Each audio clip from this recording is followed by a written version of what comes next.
দিন বদলাচ্ছে, বদলাচ্ছে যুগ, আর যুগের হাওয়ার সঙ্গে তালে তাল মিলিয়ে ধরন বদলাচ্ছে সন্ত্রাসবাদের।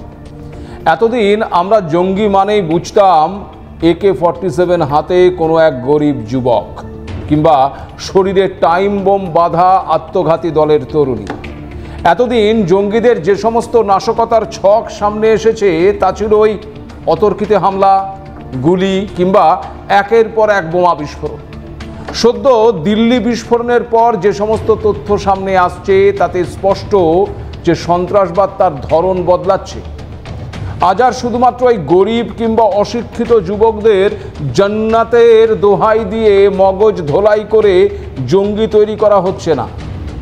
জঙ্গিবাদে নাম জড়িয়েছে শিক্ষিত সমাজে সাধারণ মানুষের সবচেয়ে ভরসার সাদা পোশাকের স্টেথোস্কোপধারী ডাক্তারদের। আর এরপর আরও যে তথ্য সামনে এসেছে তা আরও আতঙ্কের, আরও ভয়ঙ্কর। কারণ সন্ত্রাসবাদীরা এখন আর শুধুমাত্র ওই IED কিংবা RDX এসবের ওপর ভরসা করছে না। এখন তাদের টার্গেট জৈব অস্ত্র, যা মিশে যেতে পারে আমার আপনার খাবারের সাথে, মিশে যেতে পারে বাতাসে, অনায়াসেই মিশে যেতে পারে মানুষের রক্তে। পৃথিবীর ইতিহাসে এই জৈব অস্ত্র কি নতুন, নাকি এর ব্যবহার আগেও হয়েছে? সত্যি যদি সন্ত্রাসবাদীরা এই ধরনের জৈব অস্ত্রের প্রয়োগ শুরু করে, তবে কতটা সংকটের মুখে পড়তে পারে মানব সভ্যতা? কিসের টানে এই ডাক্তাররা নাম লেখাচ্ছে সন্ত্রাসবাদে? শিক্ষিত চিকিৎসকরাও ধর্মীয় চরমপন্থার শিকার, নাকি প্রতিহিংসা মনোভাবই জন্ম দিচ্ছে ওই জঙ্গি ডাক্তারদের? নমস্কার, আপনারা দেখতে শুরু করেছেন এডিটার্স ডায়েরি। আমি ভাস্কর দত্ত আরও একটি এপিসোডে আপনাদেরকে স্বাগত জানাই। আপনাদের আগেই বলেছিলাম যে বদলে যাচ্ছে সন্ত্রাসের ধরন, আর এই পরিবর্তন কেন আশঙ্কার কারণ হয়ে উঠছে সে কথাও বলবো বলেছিলাম। আজ যে তথ্য আপনাদের সামনে তুলে ধরতে চলেছি তাতে প্রথমেই অনুরোধ করব পুরো এপিসোডটা অত্যন্ত মন দিয়ে শুনতে। 10/11 দিল্লির বিস্ফোরণ সন্ত্রাসবাদে এক নতুন মাত্রা যোগ করেছে। কারণ এই হামলায় কোনো গরিব ওই আজমল কাসাবের মতন তরুণের নাম উঠে আসেনি। যাদের নাম উঠে এসেছে তাদের বেশিরভাগই উচ্চশিক্ষিত এবং সমাজে সুপ্রতিষ্ঠিত doctor. Doctor Shaheen Shahid, doctor Muzammil Shakil, doctor Mohammad Umar Nabi, এরা ছাড়াও একাধিক ডাক্তারকে ইতিমধ্যেই এই দিল্লি বিস্ফোরণ কাণ্ডে গ্রেপ্তার করা হয়েছে। বৃহস্পতিবারও কানপুর থেকে ডাক্তার মোহাম্মদ আরিফকে গ্রেপ্তার করেছে ATS। আবার GS মেডিকেল কলেজের প্রসূতি বিভাগের কর্মরত ডাক্তার ফারুককে আটক করেছে দিল্লি পুলিশ। আবার দিন কয়েক আগেই আল কায়দা এবং অন্য জঙ্গি গোষ্ঠীর সঙ্গে যোগসাজশের অভিযোগে পুনে থেকে এক সফটওয়্যার ইঞ্জিনিয়ারকে গ্রেপ্তার করেছিল মহারাষ্ট্র পুলিশের সন্ত্রাস দমন শাখা। তদন্তে উঠে এসেছে থানের বাসিন্দা এক শিক্ষকের নাম। এরা যে প্রত্যেকেই শিক্ষিত এ বিষয়ে কোনো সন্দেহ নেই। তাহলে কি ওই সাদা পোশাকের ভেতরেই বাস করছে এক কালো আত্মা? এতদিন এই সন্ত্রাসবাদ বা জঙ্গি কার্যকলাপের সঙ্গে নাম জড়াতে শোনা গেছে মাদ্রাসার। এবার কি তবে সেই তালিকায় যুক্ত হলো আল ফালাহ বিশ্ববিদ্যালয়? যদিও এই আল ফালাহ বিশ্ববিদ্যালয় একটি বিবৃতি জারি করে জানিয়ে দিয়েছে তদন্তকারী সংস্থা যে ডাক্তারদের গ্রেপ্তার করেছে তাদের সঙ্গে হাসপাতালের কোনো সম্পর্ক নেই। তারা বিশ্ববিদ্যালয়ে একটি পদে কর্মরত ছিল মাত্র। এর বাইরে কোনোভাবেই হাসপাতালের সঙ্গে এই মামলাকে যুক্ত করার চেষ্টা ভিত্তিহীন এবং মানহানিকর। কিন্তু সত্যিই কি তাই? কিভাবে ক্যাম্পাসে এই দেশ বিরোধী কাজ চললো এতদিন ধরে? কেউ কোনো কিছুই টের পেলেন না। কিভাবে মৌলবাদী কার্যকলাপের আশ্রয়স্থল হয়ে উঠল এই আল ফালাহ বিশ্ববিদ্যালয়? উঠছে এমন হাজারো প্রশ্ন। জানা গেছে হরিয়ানার বেসরকারি বিশ্ববিদ্যালয় আইনের মাধ্যমে এই ইউনিভার্সিটি তৈরি হয়েছিল। 2014 সালে এটি ইঞ্জিনিয়ারিং কলেজ থেকে বিশ্ববিদ্যালয়ের মর্যাদা পায়।